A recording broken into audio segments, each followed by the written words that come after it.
So covers, because that's sort of a what the heck is this thing, where you wind up with these covers, like we've just did some with Warner Brothers. Yes. And we did some really good recreations. Great. And right, there's some pretty good ones in there, man. Absolutely. Right. And that I think has a what the heck is this thing going on, because you hear the song, you're like, wow, that's my favorite song, but what a cool version. So does that come up? Well, where do covers fit in? Also, we could talk about with advertising and with theatrical. Where do covers fit into the play? Yeah, I mean, covers definitely took a resurgence in the long format with like Bridgerton, for example, where they did all those really wicked covers on kind of cool elements in that. Hard to nail, man. Oh, hard to nail. String quartet. Phenomenal job, and it really became that resonance of like, wow, that's a really cool approach on how to utilize tracks, right?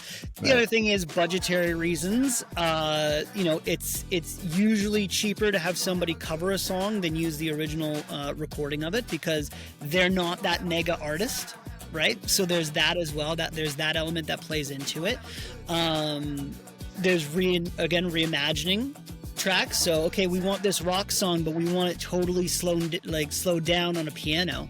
Okay, that's a really cool interpretation of the track. That works so much better for the vibe and the lyrics that we love from the original. Or you have that, whoa, this is a cool moment. You get those kind of wow moments with established music that you don't get from using the original recordings, right? And so it's a very interesting creative approach for sure, both in long format and advertising. It really does help with budgets, so that definitely helps for the advertising world, where you're paying X amount for the publishing, and then you go and you get the cover for a lesser amount because it's not that established artist. Now you have the new creative interest of it. You're saving a little bit of money, and you're getting the recognizable atmosphere of the track. Right. There's a lot of benefits if you can nail it right. Yeah. Absolutely. They're on both sides of the coin. Well, I mean, then you can look at it both sides of the coin. Lots of benefits that I just listed out, but it's not that original, right? And that's also where covers can be difficult, is it's not that original. You know what I mean? Like, it's not, again, I just go back to it, but it's not Elton John's Tiny Dancer. But in the same breath, there's some really cool versions of Tiny Dancer. I remember a couple years ago, there was a Kraft commercial where somebody covered Tiny Dancer, and it was one of my favorite commercial spots of the year, because I was like, that is such a cool, great version of it. I don't know, it has its benefits for sure. It's just which way is the client looking at it? Are they like, no, I want Elton John? Or they're like, no, I'm open, I love the song, but I'm open to different, reimagining versions of it. And it's like, great, here you go. Or in the same breath, there's some artists that you cannot clear those masters. They will not license the original versions, and you're forced to do covers, right? Then that, you want good quality covers, whether it's, reimagined or similar to the original.